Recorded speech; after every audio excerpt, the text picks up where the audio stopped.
So for most of us, this ongoing drought is a matter of inconvenience. We have to water our lawns less, maybe cut back on water usage a little, shorter showers perhaps.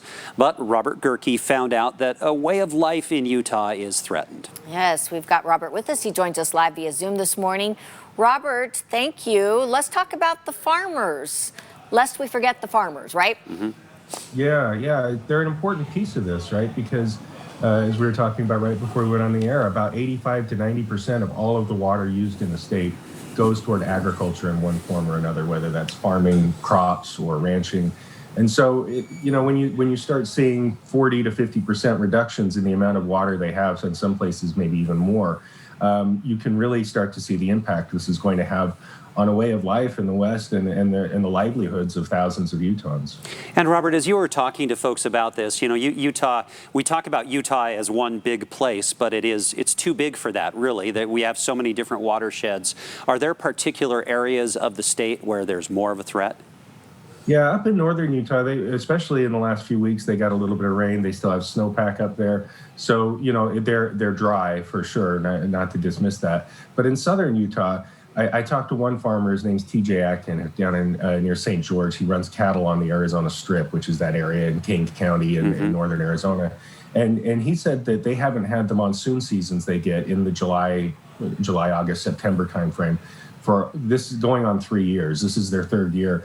And these ponds that that his cattle rely on for water out on the range are completely dry. And he said he's never seen that. The farmers who've been doing this for years, 80 years and plus, have never seen anything like it. And he's having to move cattle out of state to find some place where there is water. He's having to buy feed for them, and it's not economically feasible for him to keep doing that. So he said if he misses a third monsoon this year, which is a possibility, that he's probably gonna be done. He just can't sustain that. And he's not alone. I mean, there are other farmers down there, other ranchers down there who are facing a similar situation. Up north, it's a little, as you mentioned, it's a little bit different. I talked to Ron Gibson, he's the head of the Utah Farm Bureau, and he said they've been told to anticipate reductions in the amount of water they're gonna get. So they have to kind of pick and choose because they've already got crops in the ground. So they have to kind of pick and choose which ones they're gonna let die and which ones they're gonna try to sustain. Potatoes and onions have been in for a while. They're worth a lot of money, so they're kind of focusing on those. But again, these are hard decisions they're gonna have to make. They're decisions, of economics too. They've got to make a living. They've got to make this sustainable as best they can in tough conditions. Is there any help on the horizon for these farmers, or what's keeping them in business currently? Yeah, well, so there is some federal government assistance that's available for some of them.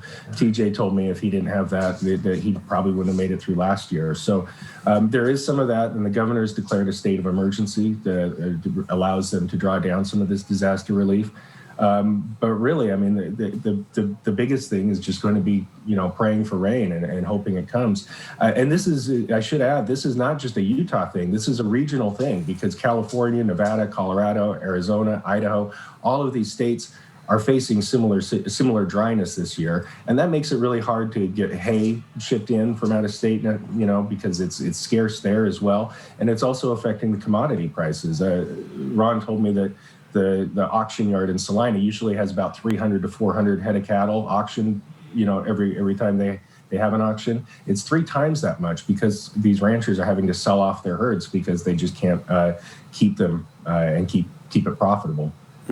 So I want to take one step back and just the big picture view of this. You mentioned it's regional. We have this category of exceptional drought, and I guess what I've heard is that's usually you just don't ever hit that. That is supposed to be quite an exception, and that's just where we are now. The majority of the state is in this highest level of drought and has been for most of the year. And we've been in a drought situation for most of the last 20 years in one form or another. Not this severe, but in one form or another, we've been dry. And so that raises some larger questions, which I didn't really try to resolve in this because they are larger questions. But, is ranching in southern Utah going to be sustainable in the long term, particularly if we keep seeing climate change? Is this drought a drought, or is it a climate change, or is our climate actually changing and this is the new normal? These are big questions we're going to have to deal with. And if ranching and farming isn't sustainable in the way it was, what do we do to help those communities transition and find a livelihood? And what do we do do about our food supply? These are big questions that I didn't have the time and space and wherewithal to deal with in this. But I think it's things that we have to start discussing, especially if we don't see any relief on the site in the form of rain.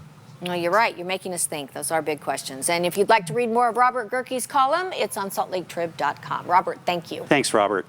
Thank you, guys. Happy Memorial Day.